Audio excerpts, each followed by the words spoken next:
So, how do I get better at NBA 2K24? Honestly, a question that I get a lot in the comments. And it's a very complicated answer, but it's also very easy. Before I get started, a little story time. I actually stopped playing NBA 2K from 2K19 to 2K21. I only started playing 2K again towards the tail end of 2K21 cycle when I was able to get a PS5. And the first thing I did and how I got immediately better is by practicing. And how you get better in this game is by practicing. Something that not many people are willing to do. Just take a look at this combo, for example, right here. In 2KU, trying to figure out how to duplicate and replicate a certain move over and over without even thinking about it, and then applying that in a game against the CPU. Here, what you see is me developing my Chef Cruz combo system, which I then take to the rec. And this part is important. Not only do I practice, but I practice correctly. And that means when I'm playing against the CPU or in 2KU, I make sure that execution is as perfect as possible. So when I take this specific combo, which is from a triple threat stance, a behind the back pro escape dribble, immediately launched and comboed with a Steph Curry hop jumper, I'm able to do that in the rec regardless of the level of defense or the situation. As you can see right here, triple threat behind the back pro, dribble escape into a Kyrie dribble launch into that Steph Curry chef hop jumper. And how I expand my practice is by combining that one setup. As you can see right here, my defender is now overplaying me for that behind the back pro escape.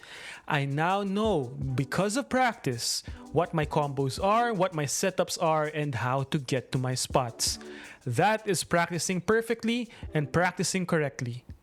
So now what you're seeing is me in a practice setting against the CPU AI, who a lot of experienced 2K players do not respect. But believe me, if it works against the CPU AI, it's gonna work against 95% of the community.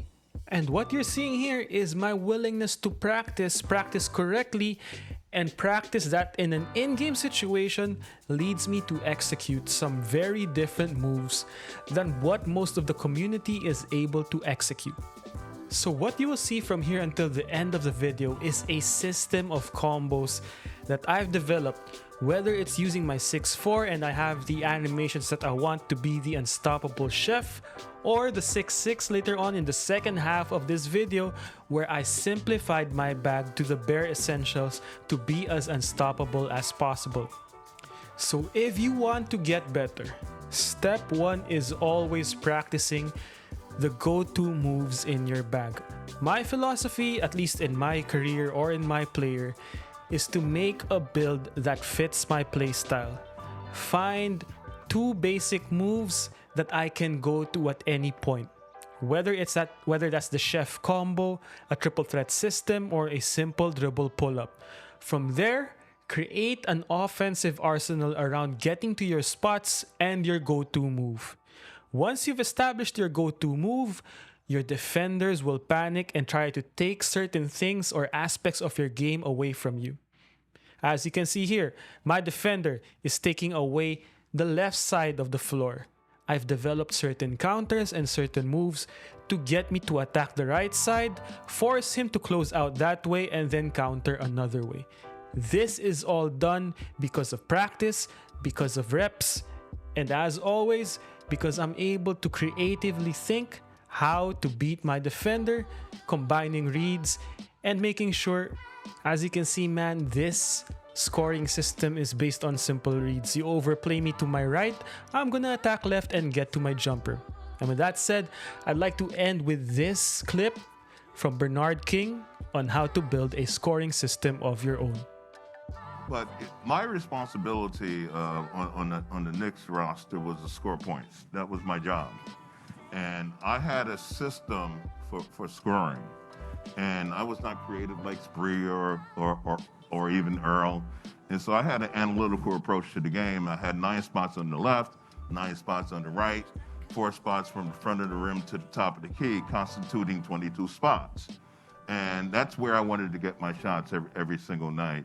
And so when I see the court, I don't see the baseline, I don't see the foul line, I don't see the top of the key. That's what you may see. But what I see is a grid. And that was my grid.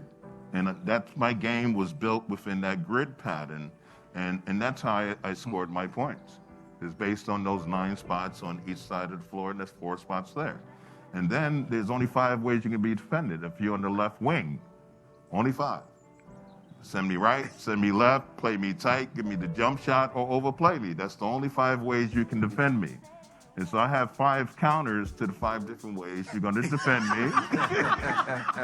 All right? And then I'm going to go to one of my 9 spots, and you're not going to stop me. Man, where were you at when I played? I needed that mathematical equation. That was my game every single night, and that's how I played the game. And you're not going to stop me. That's period. incredible. That is incredible.